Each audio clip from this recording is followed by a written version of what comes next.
اعوذ باللہ من الشیطان الرجیم، بسم اللہ الرحمن الرحیم۔ شروع اللہ تعالیٰ کے بابرکت اور پاک نام سے جو اپنے بندوں پر بہت ہی زیادہ اپنی حبیب پاک کے صدقے ہمیشہ سے ہم سب پر رحمت خاص فرمانے والے ہیں۔ گزشتہ ساتھ حکیم بابا سیف اللہ کی طرف سے میرے تمام دوستوں کو السلام علیکم ورحمۃ اللہ وبرکاتہ۔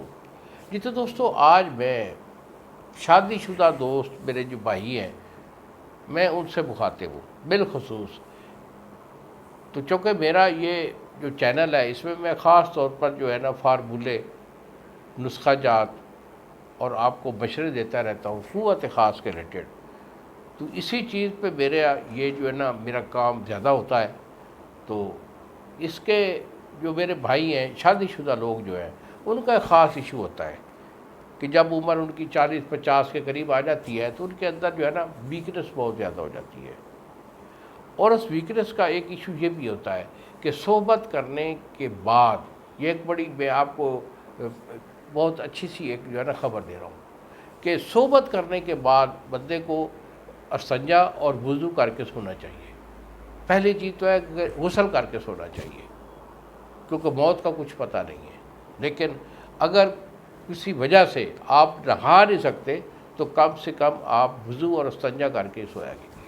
اور سونے سے پہلے آپ نے کرنا کیا ہے کہ ہم بستری کے بعد اور غسل کرنے کے بعد یا استنجا کرنے کے بعد، وضو کرنے کے بعد، یہ آپ کو میتھڈ بتا رہا ہوں، یہ اگر آپ اسے اپنی لائف میں ہمیشہ رکھیں گے تو کیا ہوگا کہ آپ، چاہے آپ نے ایک دفعہ ہم استری کی ہے، چاہے آپ نے 2 دفعہ ہم استر ہوئے ہیں، تو میری فارمولے کو نہانے کے بعد اگر اسے کھا لو گے تو انشاءاللہ صبح جب اٹھو گے تو اس کے جسم کے اندر کوئی بھی ویکنس نہیں ہوگی، یعنی جسم میں کوئی تھکاوٹ نہیں ہوگی، جسم کوئی درد نہیں کرے گا، آپ کے اعصاب، آپ کا دل، آپ کا دماغ، ہر چیز ایکٹیو ہوگی۔ اکثر یہ ہوتا ہے کہ بندے جو ہے نا ہم استری کرنے کے بعد انہیں غنودگی آتی ہے، نشہ آتا ہے، وہ سو جاتے ہیں، صبح اٹھتی ہے تو انہیں ایک پتہ چلتا ہے کہ جسم میں کوئی تھکاوٹ سی لگ رہی ہے، کیونکہ ایک ویکنس ہو جاتی ہے۔ اور یہ اصول ہوتا ہے کہ ہم استری کے بعد کچھ نہ کچھ کھا کے سونا چاہیے، چاہے آپ 1 گلاس دودھ پی لیں، چاہے کچھ سیب یا دودھ کا ملک شیک بنا ہوا وہ لے لیں، یعنی کچھ نہ کچھ کھا کے سونا چاہیے۔ یہ ایک طبی اصول ہے جو میں آپ کو بتا رہا ہوں۔ لیکن آج جو ہے نا میں آپ کو اس کا ایک بہترین فارمولہ دے رہا ہوں کہ ہم استری کے بعد اگر میرے اس فارمولے کو ڈیلی استعمال کرتے رہیں گے تو آپ بے شک ڈیلی ہم استری کریں، الحمدللہ نہ تو کوئی ویکنس ہوگی، نہ جسم میں تھکاوٹ اور نہ دردی ہوگی، اور آپ ڈیلی ہم استری کرتے رہیں، کبھی آپ کے اندر کمزوری نہیں لاحق ہوگی۔ اور یہ اس میں آپ نوٹ کر لیں، بہت پیارا نسخہ ہے۔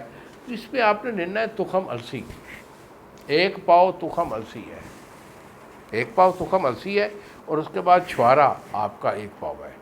2 چیزیں ہو گئی۔ تو تیسری چیز آپ نے اس میں لینی ہے موسلی سفید۔